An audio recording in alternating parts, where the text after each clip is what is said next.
anak-anak kita sukai, what you are good at, apa yang anak-anak kita kuasai, what the world needs, apa yang dunia butuhkan, and what you can be paid for, sesuatu yang menjadi rezeki besar buat anak-anak kita di kemudian hari. Buktinya Pak Dr. Gamal, saya suka 3 hal Bapak Ibu. Pertama, inovasi kesehatan, kedua, wirausaha sosial, dan yang ketiga, saya suka menginspirasi anak-anak muda untuk berbuat sesuatu yang nyata. Waktu kuliah, saya datang ke ruang dosen saya bilang, dok, saya ingin jadi inspirator kayak dokter. Sampai saya terbawa mimpi, bangun jam 1 malam, mimpi bicara di panggung besar di kampus saya. Dan alhamdulillah kemudian bahkan lebih dari 20 negara ya sekarang memberikan kesempatan kami berbagi inspirasi. Mungkin Bapak Ibu tahu Raja Inggris siapa? Raja Charles ya. Nah, saya bersyukur diundang makan malam 2 kali oleh Raja Charles, lalu dikasih beasiswa 1 year mentoring di Cambridge University, kampus terbaik dunia, dan pulang dikasih modal ya oleh Raja Inggris ketika itu. Lalu Presiden Rusia siapa Bapak Ibu? Putin. Nah, saya juga bersyukur diundang ngeteh langsung oleh Presiden Rusia Vladimir Putin, termasuk oleh John Kerry, Sekretaris Negara Amerika Serikat, dan tokoh-tokoh dunia lain. Biasanya kalau saya ketemu warga, saya cerita nggak percaya nih. Nanti Bapak Ibu cek di YouTube ya. Nah, apa yang mau saya bagikan? Mau tahu nggak cara instannya meraih berbagai penghargaan dunia tersebut Bapak Ibu semua? Mau atau mau banget? Mau banget. Nggak ada cara instannya. Ya. Anak-anak kita harus mau soroh, harus mau merasakan ketidaknyamanan. Wa ma lazzatu illa ba'da ta'ab. Tidak ada keberhasilan tanpa kepayahan. Kalau anak-anak kita nyaman, mereka sulit untuk berhasil. Kalau mau berhasil, harus mau merasakan ketidaknyamanan. There is no room for mediocre. Gak ada ruang buat orang biasa. Dan yang kedua, kalau anak-anak kita mau mencapai ya, mereka harus dilatih dalam ketidaknyamanan Bapak Ibu. Pernah nggak kita dihina, dicaci, dimaki dengan sangat sadis? Pernah ya? Atau menghadapi masalah yang membuat kita stressful, burn out ya, menghadapi banyak tekanan, problem, pernah kan? Bayangkan nanti anak-anak kita akan menghadapi masalah itu yang bahkan lebih besar, lebih rumit daripada yang kita hadapi hari ini. Ini pesan saya sampaikan ke anak-anak. Kalau ada yang menghina kamu, belajar keraslah sampai orang yang menghinamu tanya, Mas, Mbak, ada lowongan kerja nggak ya? Gitu ya. Nanti kalau anak kita sudah berhasil keliling dunia, kemana-mana pakai kacamata hitam, nanti orang-orang tanya, Mas, Mbak, kenapa pakai kacamata hitam? Anak kita bisa jawab, masa depan saya terlalu cerah, silau lihatnya, gitu ya. Oke, jadi yang kedua apa? Harus kita menanamkan mindset kerja keras, mau soroh, mau merasakan ketidaknyamanan. Saat saya dulu SMA Bapak Ibu, di SMA saya ingin masuk di kedokteran Brawijaya tanpa tes. Di sekolah saya biasanya cuma 1 siswa setiap tahun yang diterima di kedokteran Brawijaya tanpa tes. Karena saya ingin sekali masuk ke kedokteran Brawijaya tanpa tes, saya jaga supaya saya juara kelas. Suatu ketika ada ujian lari di sekolah. Lari saya nggak pernah paling cepat ya. Hari itu saya sedang sakit. Tapi karena saya pingin banget masuk ke dokteran, saya bisa lari paling cepat ketika itu. Kenapa saya ceritain di Bapak Ibu semua? Ya. Dan saya bersyukur ya, selesai ujian nasional diumumkan, saya diterima di Fakultas Kedokteran Brawijaya tanpa tes. Kenapa saya cerita ini? Kita tahu, anak-anak kita membenci detik-detik saat dia belajar, teman-temannya bersenang-senang. Anak kita membenci detik-detik saat dia belajar, teman-temannya nonton, jalan-jalan, main game. Tapi belajar keras itu layak anak-anak kita lakukan untuk menjalani sisa hidup dengan penuh keberhasilan dan kemenangan. Dan yang kedua, yang tidak kalah penting ada namanya why, Bapak Ibu. Jadi saya yakin gak ada anak yang malas, gak ada anak yang malas. Yang ada itu ada anak yang belum menemukan why atau alasan. Apa maksudnya why atau alasan? Itu adalah cause, sebab, belief, keyakinan yang mendrive kita, mendorong kita memberikan yang terbaik yang kita bisa. Bahkan pernah salah satu contoh ya, Eyang Habibie pernah undang saya ke rumahnya. Lalu beliau tanya sama saya, Gamal, kenapa kamu buat program berobat dengan sampah? Setelah itu saya jawab, beliau menambahkan why? Because you are not blind, you care about them is the beginning of everything. Karena kamu nggak buta, kamu peduli pada mereka, itu adalah awal dari segalanya. Dan saat itu Eyang Habibie cerita Bapak Ibu, bahwa Ibunda Ainun, istri beliau, itu adalah lulusan terbaik se-SMA Jakarta, Jawa Barat ketika itu. Dan Ibunda Ainun mengatakan bahwa servis terbesar saya kepada bangsa ini adalah menjadikan Habibie seorang teknokrat, menjadikan Habibie orang yang berguna bagi bangsa. Jadi di balik laki-laki berhasil ada istri yang cerewet, ya ibu-ibu ya, enggak ya, istri yang soleha. Kebetulan hari ini istri saya ikut Ustaz. Mungkin boleh berdiri, tepuk tangan buat istri saya yang cantik dan soleha ya, Rania. Jadi great leader start at home. Nah kembali why itu penting Bapak Ibu. Why itu apa why-nya saya sehingga bisa meraih penghargaan dunia? Ini kisah nyata seorang ibu, usianya 46 tahun. Beliau mohon izin sama suami sama anaknya mau kuliah lagi. 46 tahun. bukan ambil S2, S3, ambil D1 mau belajar ilmu tafsir. Sampai anaknya tanya, Mami sudah tua, mau apa kuliah lagi? Apa jawabannya? Mami mau mengerti arti bacaan sholat dan mau menyelamatkan anak-anak dari api neraka. Setiap anaknya berangkat ujian, ibu ini tanya, Nak, nanti kau ujian jam berapa? Waktu kau ujian, Mami di atas sajadah. Itu berjalan terus Bapak Ibu, berbulan-bulan, bertahun-tahun, sampai anaknya masuk satu di antara 50 inovator sosial paling berpengaruh di dunia versi WCSRT ya. Dan siapakah ibu itu? Ibu saya maksudnya. Tepuk tangan buat orang tua saya, Bapak Ibu semua. Jadi Bapak Ibu saya berkorban banyak buat saya, Bapak Ibu semua. Ayah saya itu sampai jual tanahnya supaya saya, anaknya yang namanya Gamal, bisa kuliah di kedokteran. Pernah kelas 3 SD, ada tugas ketik naskah drama. Di rumah nggak ada komputer, nggak ada laptop.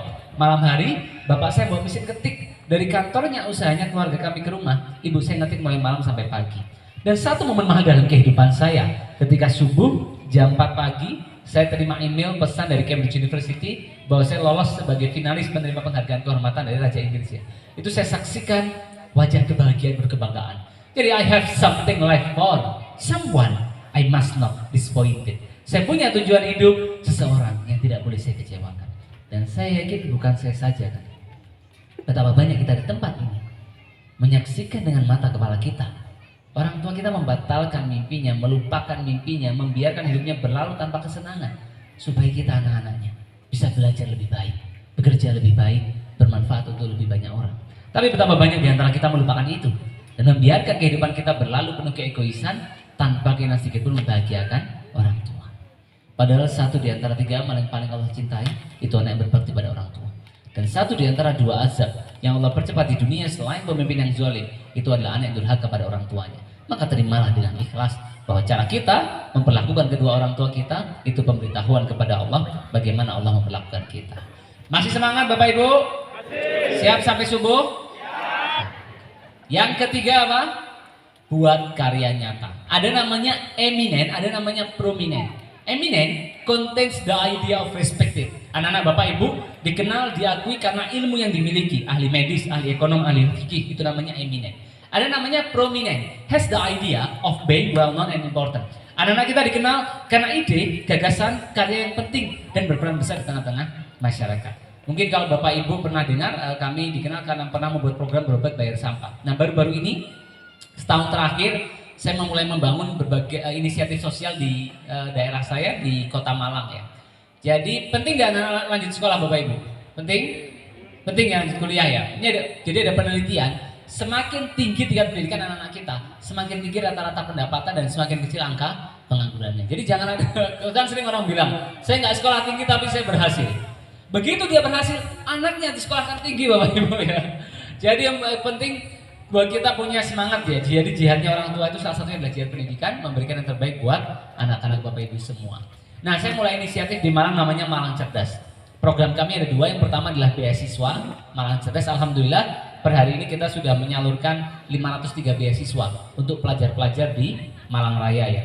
Dan kita menargetkan 1.500 beasiswa dalam 4 bulan ke depan. Jadi banyak adik-adik yang kuliah di Brawijaya, UM, ITS, UNS, ABM, Unmer melalui beasiswa yang kami berikan ya, gratis kuliah 4 tahun dan mereka dapat tunjangan hidup setiap bulan dan tunjangan buku setiap tahun. Nah program saya kedua namanya Gamal Goes to School. Jadi setahun terakhir saya itu keliling ke 231 sekolah di Malang Raya, Bapak Ibu semua ya. Kalau dulu kelilingnya itu saya ke Inggris, Jerman, Peru gitu ya. Sekarang Kalipare, Kromengan, Donomulyo ya. Dulu wangi-wangi gitu, sekarang Balseman. Ustaz ya. Koyoan ya. Kalau orang dengar 503 beasiswa dan 231 sekolah, mungkin terdengar biasa. Tapi bagi saya dan tim butuh perjuangan dan pengorbanan luar biasa. Kadang saya berangkat 4:30 pagi, kembali 1:30 dini hari. Sampai kami punya prinsip ya. Kebetulan di sini ada 2 sahabat saya membersamai. Boleh berdiri Mas Pradana mungkin? Mr. Pradana. Oke, tepuk tangan buat Mas Pradana ya. Ini salah satu yang mendukung mengembangkan program Malang Cerdas ya. Kami punya prinsip apa Bapak Ibu? Lebih baik kita menderita karena kedisiplinan daripada kita menderita karena kegagalan, penyesalan, dan kekalahan. Jadi disiplin itu senjata ampuh yang dimiliki anak-anak kita. Dan itu adalah jembatan antara cita-cita anak-anak kita dengan pencapaiannya. Dalam setiap fase yang saya capai tentunya semua pertolongan Allah. Tapi kalau ditanya orang ya, apa satu mindset yang penting? Yaitu persisten dan konsisten Bapak Ibu. Waktu saya SMP, SMA ya, ingin masuk kedokteran, saya konsisten. Di pikiran saya ya, waktu saya itu saya kerahkan gimana saya bisa juara kelas, saya bisa dapat nilai terbaik di sekolah, dan saya bisa diterima tanpa tes. Ketika saya ingin, waktu kuliah ya, saya ingin jadi mahasiswa teladan, mahasiswa berprestasi. Saya konsisten Bapak Ibu, untuk ikut karya tulis. Jadi saya ikut semua tuh, di Udayana, Atma Jaya Jakarta, Sriwijaya, UNS, UNER, Brawijaya, dan berbagai kampus ya. Dan alhamdulillah dapat kesempatan ya sebagai mahasiswa berprestasi dan mahasiswa teladan ketika itu. Nah, ketika saya fase berikutnya mengembangkan berbagai program sosial dan ingin mendapatkan berbagai dukungan dunia, saya konsisten. Jadi dalam 2-3 tahun itu kami kunjungi berbagai negara di dunia. Dan sekarang pun sama, ketika kemarin saya memulai Malang Cerdas, itu saya konsisten Bapak Ibu. Kunjungi bisa sampai 3-5 sekolah setiap hari dan konsisten menyiapkan beasiswa buat adik-adik. Dan kalau anak-anak kita punya persisten dan konsisten, dia akan sulit untuk dikalahkan di kemudian hari. Dan yang keempat ya, itu adalah visi yang jelas ya. Mohon maaf kalau ada pendukung Lionel Messi di sini ya. Menurut saya CR7 pemain terbaik dunia ya. Jadi CR7 itu juara Ballon d'Or 5 kali, juara Liga Champions 5 kali. Apa yang dia katakan? I don't care what people say. In my mind, I always the best. Saya tidak peduli apa yang orang lain pikirkan. Di pikiran saya adalah yang terbaik. Beliau mengatakan the secret is hard work and dedication. Rahasianya adalah kerja keras dan dedikasi. Dari CR7 kita belajar, never limit your vision based on your current resources. Jangan pernah batasi mimpi dan cita-cita kita lewat sumber daya kita hari ini. Hold the vision, pegang visi. Trust the process, percaya pada proses. The vision pulls you. Visi yang akan menarik kita. Dan CR7 itu termasuk salah satu pemain bola yang mendukung kemerdekaan Palestina, Bapak Ibu semua ya. Yang kedua, idola saya adalah Elon Musk. Mungkin Bapak Ibu pernah pakai PayPal untuk transfer luar negeri, dia yang buat PayPal. Dia jual PayPal dapat banyak uang. Dia berpikir, apa yang paling dibutuhkan umat manusia? Dia berpikir manusia harus menjadi spesies di banyak planet. Akhirnya dia membuat satu perusahaan antariksa komersil pertama terbesar di dunia, namanya SpaceX. Dia berpikir, manusia harus menghasilkan energi terbarukan. Akhirnya dia buat perusahaan mobil listrik ya, namanya Tesla, dengan manufaktur valuasi terbaik terbesar di dunia. Bahkan kemarin ketika Gaza dihentikan internet koneksinya ya, Elon Musk membantu ya. Dia berupaya mengirimkan salah satu perusahaan yang bisa memberikan koneksi internet di sana. Apa yang dikatakan Elon Musk? Bukan lagi work hard, tapi work super hard. Kerja super keras. High pain threshold, ambang batas nyeri yang tinggi. Work every waking hours, bekerja setiap jam bangun. Dari Elon Musk kita belajar Bapak Ibu. You have idea, kita punya ide. Anak-anak kita punya ide. But everyone has an idea. Tapi setiap orang juga punya ide. So it's really about executing the idea. Ini tentang kemampuan anak-anak kita eksekusi ide mereka and attracting other people to help you work on your idea. Dan menarik orang lain untuk membantu kita, anak-anak kita, mewujudkan ide mereka. So stay focus, tetap fokus. Don't talk what you are gonna do. Nggak usah sibuk ngomong apa yang mau kita lakukan. Don't criticize somebody as what they are not doing. Nggak usah sibuk kritik apa yang orang lain nggak lakukan. Go for it now ya. Dan Bapak Ibu bayangkan sudah mondar-mandir kan, ngantar anak mungkin ke sekolah rumah ya, mulai TK, SD, SMP, SMA bertahun-tahun. Apa yang dicari Ibu? Ilmu, terus pengalaman, ijazah, ya rezeki, jodoh gitu. Saya kuliah kedokteran 5 tahun, 2 teman saya coba bunuh diri. Dua-duanya kena cintanya bertepuk sebelah tangan. Karena cewek sekarang materi-materi, betul? Biasanya ibu bilang enggak gitu, tapi saya bisa buktikan itu ada 2 laki-laki, alimnya sama, pinternya sama, baiknya sama, gantengnya sama. Satu kayak satu, enggak, pilih mantu yang mana? Nggak usah dijawab, kami para pria sudah tahu jawabannya. Jadi katanya cinta itu buta tapi nggak tuli, bisa bedakan mana suara Honda Beat, mana suara Honda Jazz ya. Saya bilang sama kawan saya, agama nggak melarang mencintai, cuma diminta untuk mengatur waktu dan tempatnya ya. Buktinya Nabi Muhammad kalau panggil istrinya apa? Ya Humairah, bibirnya ke merahan. Tapi kalau pasangan kita kehitaman jangan dipanggil ya Hajar Aswad gitu ya. Nggak boleh pulang nanti Bapak Ibu ya. Ya, jadi untuk menempuh 400 meter, siput butuh waktu 37 jam, tapi mobil Formula One hanya 9 detik. Mungkin anak-anak kita punya cita-cita, tapi pertanyaannya seberapa cepat anak-anak kita mencapainya. Jadi bantu anak-anak kita menentukan apa yang mau dia capai, lalu kerahkan semua sumber daya yang kita miliki untuk membantu anak-anak kita mencapai dalam tipe singkatnya. Penemu lampu siapa ibu-ibu, bapak-bapak? Bukan Philips ya, Philips merek ya, bapak-ibu ya. Thomas Alva Edison, dia dikeluarkan dari sekolah. Sekolah kirim surat buat ibunya. Ibunya baca dengan keras, anak Anda terlalu jenius, sekolah kami tidak bisa mendidiknya. Akhirnya Dia melakukan lebih dari 9.000 uji coba dan dia menemukan lampu. Suatu ketika ibunya meninggal dunia dan dia menemukan surat yang dikirim sekolah buat ibunya. Ternyata apa tulisannya? Anak Anda idiot, sekolah kami tidak bisa mendidiknya. Jadi bayangkan, ibu luar biasa seperti apa yang mengubah seorang anak yang dianggap idiot oleh teman-temannya, lingkungannya, akhirnya menghasilkan karya yang kita nikmati sampai hari ini. Ada namanya Pygmalion Effect. Jadi Pygmalion Effect itu begini, kalau anak-anak kita yakin sama kemampuannya, targetnya dia tinggi. Dia yakin dia ingin masuk kampus-kampus terbaik di dunia, mungkin Harvard, MIT, Stanford, Cambridge, Oxford, atau kampus di Madinah, Jordan University, Al-Azhar, dan lain sebagainya. Karena targetnya tinggi, kebiasaannya berubah Bapak Ibu. Yang biasanya TOEFL IBT-nya 60 dinaikin sampai 100, 110. Yang biasanya hafalan Qurannya cuma 2-3 juz sampai 20, 30, 40, 50 juz gitu ya. Tapi 20-nya tafsir ya Ibu ya. Iya, karena targetnya tinggi, kebiasaan berubah. Kebiasaan berubah mempengaruhi hasil. Bisa mencapai, bisa lebih, bisa kurang. Tapi penelitian menunjukkan, anak-anak yang mau masuk Harvard, walaupun dia gagal masuk Harvard ya, proses dia mencoba mencapai target yang tinggi membuat dia leverage, dan itu mempengaruhi kepercayaan diri dia lagi. Nah, itu poin yang keempat yang saya ingin bagikan Bapak Ibu, bagaimana visi yang jelas dan tanamkan kepercayaan diri buat anak-anak kita. Ide itu murah, merealisasikannya yang mahal. Dan yang gak kalah penting, last but not least, ada sering ya di rumah debat sama anak-anak soal benda ini ya. Betul apa betul? Benda ini luar biasa Bapak Ibu. Benda ini bisa membuat anak-anak dikenal oleh puluhan juta orang, menginspirasi jutaan orang, mendapatkan banyak kesempatan peluang di kemudian hari. Tapi benda ini bisa menghancurkan kehidupan anak-anak, keluarganya, orang-orang yang disayangi, dan membuat anak-anak menghabiskan banyak waktu secara sia-sia. Kita bersyukur sebetulnya, dulu sebelum ada benda ini, kita harus kumpulkan orang di stadion untuk bicara di hadapan puluhan ribu orang. Sekarang dari rumah kita, dari meja belajarnya, tempat tidurnya, anak-anak bisa buat konten yang disaksikan jutaan orang di Indonesia. Saya bersyukur, saya punya 2 juta follower di media sosial. Akhirnya setiap konten yang kami produksi bisa disaksikan jutaan orang di Indonesia. Nah, bagaimana cara pakai gadget yang tepat Bapak Ibu? Kalau di bawah 2 tahun nggak boleh pakai gadget sama sekali. 2-6 tahun maksimal 1 jam setiap hari, 6-18 tahun maksimal 2 jam setiap hari. Karena gadget ini bikin kecanduan. Kalau pulang anak-anak biasanya pegang gadget nggak berhenti ya. Dan itu bahaya, bisa menyebabkan gangguan penglihatan, pendengaran, sulit fokus, dan lain sebagainya. Dan anak laki perempuan beda Bapak Ibu. Anak laki-laki otak kanannya berkembang lebih cepat dibandingkan otak kirinya. Jadi jangan kaget kalau punya anak laki, bola ditendang, mainan ditendang, terbawa ketika dewasa. Kalau ibu-ibu WhatsApp suaminya panjang-panjang, jawabannya apa? Ya, oke. Itu bukan berarti nggak peduli ya, tapi fitrahnya demikian. Ya. Nah, bedanya lagi apa? Anak perempuan atau ibu-ibu penghubung otak kanan kiri tebal gitu ya. Corpus callosum. Anak laki-laki tipis, sehingga biasanya kalau ada masalah, ini saya Abi Musli ya, semuanya bawain masalahnya banyak, tapi nggak kelihatan di wajahnya ya. Beda dengan ibu-ibu ya, cemberut 3 hari, puriknya 5 hari ya. Tapi kelebihannya apa? Anak perempuan dia bisa mengerjakan banyak hal dalam satu waktu.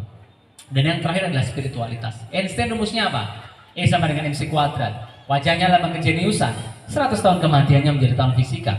Tapi Michael Hurt meletakkan dia di urutan nomor 10 di antara orang-orang paling berpengaruh di dunia. Kalau kita lihat di urutan atas ya, Nabi Muhammad di nomor 1 dan orang-orang spiritualitas ya berada di urutan 3 besar ya. Isaac Newton masuk di sana pun karena paham materialitas dia soal kehidupan. Nah, apa yang mau saya bagikan Bapak Ibu? Kalau kita ingin anak-anak kita menjadi pribadi yang kokoh dan punya pengaruh besar di kemudian hari, maka kita harus membangun keseimbangan antara intelektualitas dengan spiritualitas ya. Bahkan yang Habibie itu mengatakan waktu itu ya, dan kita tahu beliau dikenal sebagai Mr. Crack. Beliau mengatakan apa? Otak saya Jerman, hati saya Mekah. Dan beliau mengatakan saya bersyukur bisa membangun sinergi positif antara ilmu pengetahuan, teknologi, dan spiritual. Kalau kata Cak Nun apa? Jangan mati-matian mengejar sesuatu yang tidak bisa dibawa mati.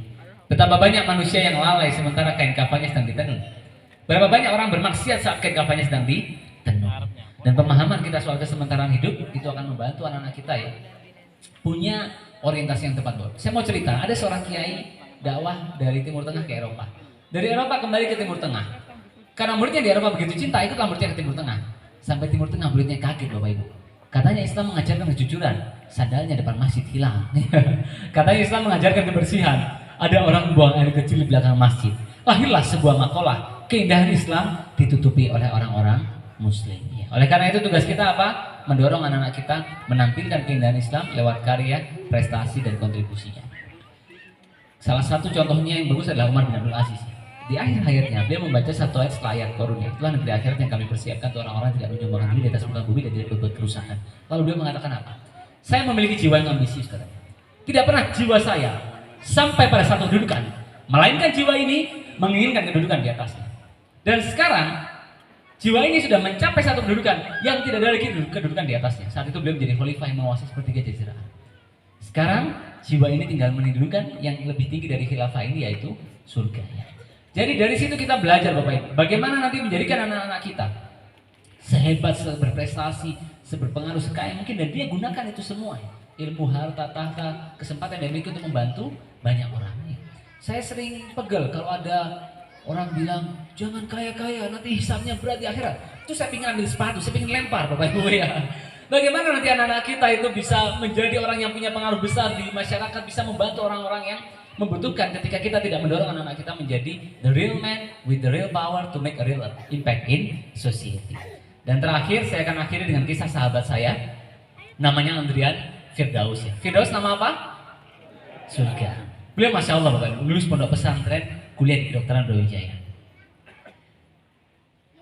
Waktu kuliah, beliau membuat namanya sekolah Quran untuk mengajarkan teman-teman di kedokteran yang bisa baca Al-Quran. Lalu beliau merawat musola di fakultas kami. 20 Januari, beliau meninggal dunia karena kecelakaan dengan truk kontainer. Malam itu saya kabarkan kepada teman-teman lain ketika saya di IGD. Apa kata pertanyaan? Bahwa Andrian meninggal Bapak Ibu. Bapak Ibu itu apa yang mereka tanyakan? Gamal, ini Andrian yang sering azan di musola itu kan? Gamal, ini Andrian yang suara koriknya itu bagus kan? Gamal, ini Andrian yang suara tilawahnya itu bagus kan?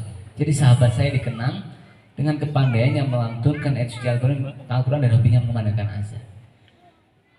Jadi kalau kita renungkan dalam-dalamnya, sebetulnya orang yang paling cerdas dalam hidup ini adalah orang yang menyiapkan sesuatu paling akhir dalam perjalanan. Jadi kepintaran, kekayaan, jabatan, popularitas, keindahan, paras apapun yang kelak anak-anak Bapak Ibu miliki, semuanya akan ditinggalkan. Tapi betapa kita lalai mengingatnya, seolah-olah kita ini akan hidup selamanya, sehingga kita mengutamakan dunia yang fana ini. Pesan terakhir dari saya Bapak Ibu semua, orang sering tanya sama saya, Gamal, kok bisa kamu diapresiasi tokoh-tokoh dunia?